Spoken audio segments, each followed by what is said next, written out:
Hello everyone. Today's story is not just another update from the battlefield.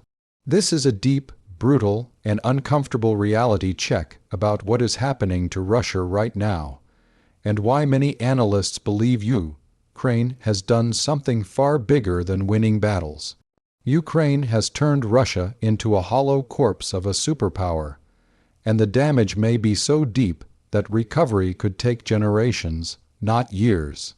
Some experts say a century might not even be enough. This is not hype.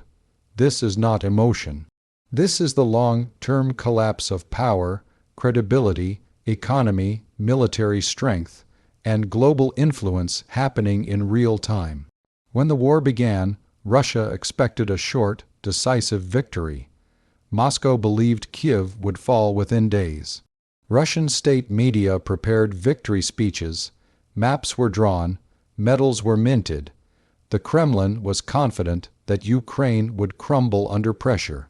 But instead of collapse, Ukraine resisted.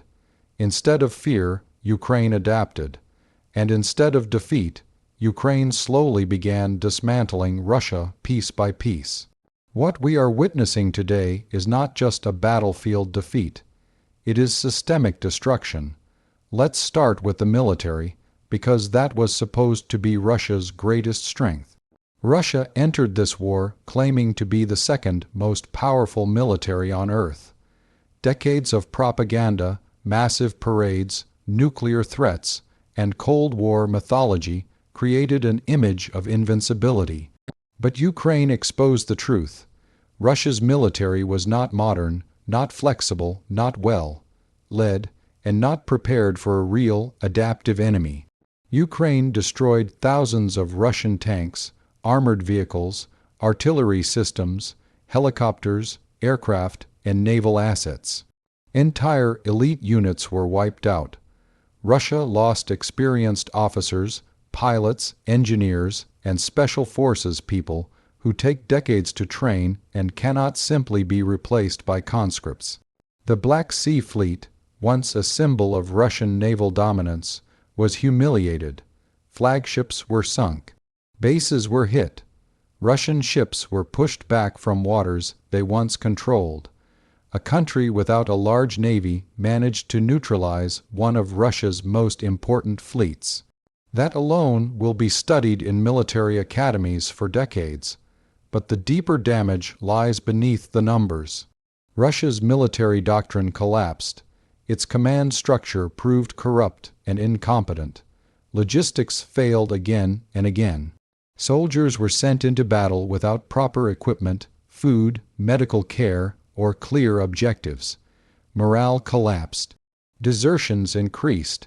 Internal violence within units rose. Soldiers began filming themselves, exposing the truth behind Kremlin lies. This is not something that can be fixed quickly. Rebuilding a modern, professional military requires trust, leadership, training, and money.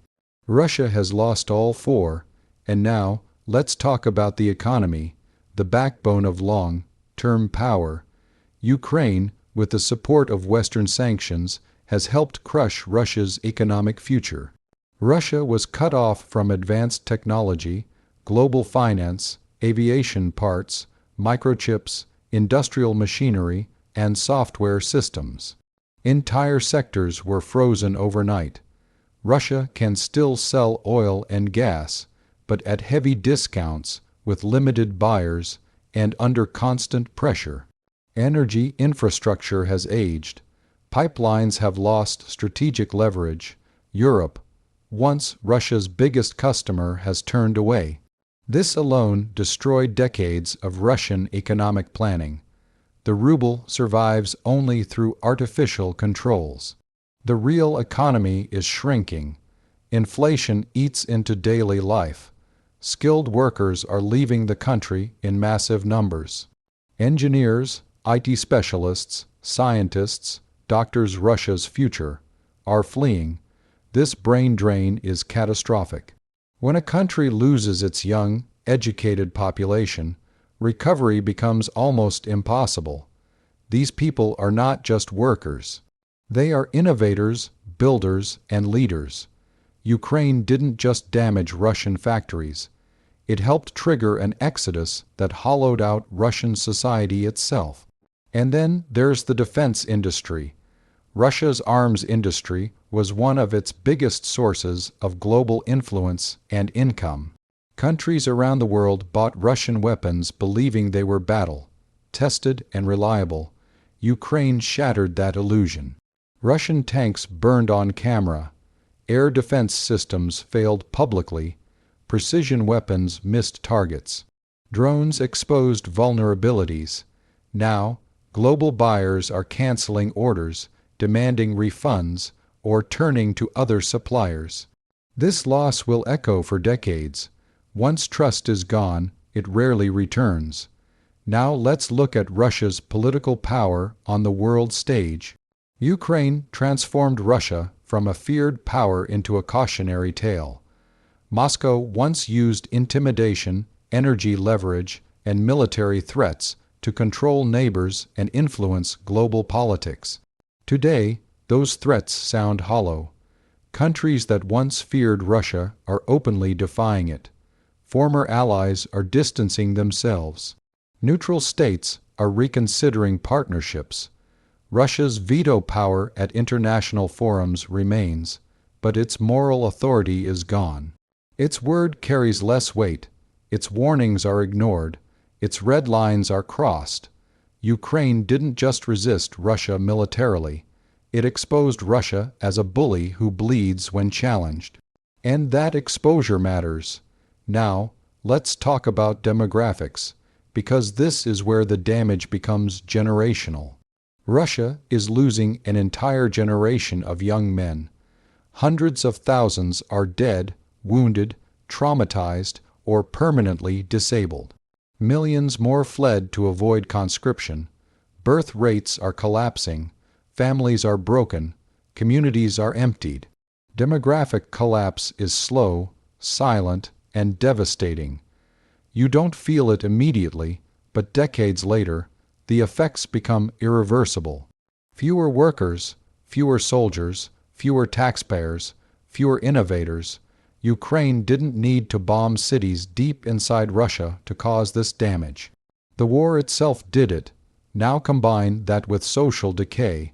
Russian society is increasingly militarized, paranoid, and repressive. Independent media is gone. Truth is criminalized. Fear replaces trust. When a state survives on propaganda and repression, it rots from the inside. Children are taught war instead of creativity. Schools become propaganda factories. Loyalty matters more than competence. This destroys long-term national potential. History shows this pattern clearly. States that choose repression over reform collapse slowly, then suddenly. And then there's Ukraine itself, the ultimate contrast. Ukraine emerged from this war more unified, more experienced, more technologically advanced, and more connected to the West than ever before. Its military became one of the most battle-tested forces on Earth. Its society hardened. Its identity strengthened. Every Ukrainian innovation on the battlefield, from drone warfare to decentralized command, came at Russia's expense. Ukraine learned, adapted, and evolved. Russia stagnated. That gap will only widen. Now let's address the idea of 100 years. Is it literal? Maybe not exactly, but strategically, the damage is that deep. To recover fully, Russia would need to rebuild its military, restore global trust, modernize its economy, reverse demographic collapse, stop brain drain, reform its political system, and reconnect with the world. That is not a 10-year project. That is not even a 30-year project. That is a multi-generational transformation. And history shows Russia has struggled to achieve that kind of reform even once. Ukraine didn't just defeat Russia on the battlefield. Ukraine forced Russia to confront its own decay. And so far, Russia is failing that test. The war exposed corruption that can no longer be hidden. It exposed weakness behind nuclear threats. It exposed an empire built on intimidation, not strength. That's why analysts say Russia is becoming a hollow corpse. The shell still exists, the weapons are still there, the threats are still spoken, but the core economic vitality, military credibility, demographic strength, and global respect is gone. And rebuilding a hollow body is far harder than repairing surface damage. Ukraine paid a terrible price for this outcome. Cities destroyed, lives lost, families shattered, but in defending itself, Ukraine reshaped the global balance of power. The message to the world is clear. Even the biggest empires can fall when confronted by resilience, intelligence, and unity. This war will be studied for the next century, not as the story of Russia's strength, but as the moment its decline became undeniable. If you want to understand the future of global power, this is it. Not a single battle, not a single year, but a slow, irreversible transformation that Ukraine forced upon a much larger enemy. Russia may survive as a state. It may continue to exist on maps, but the Russia that once terrified the world, that Russia is already gone, and what replaces it will struggle for decades to escape the shadow of this war. If you found this analysis powerful, make sure to support the channel, share your thoughts, and stay tuned, because the consequences of this conflict are only beginning to unfold.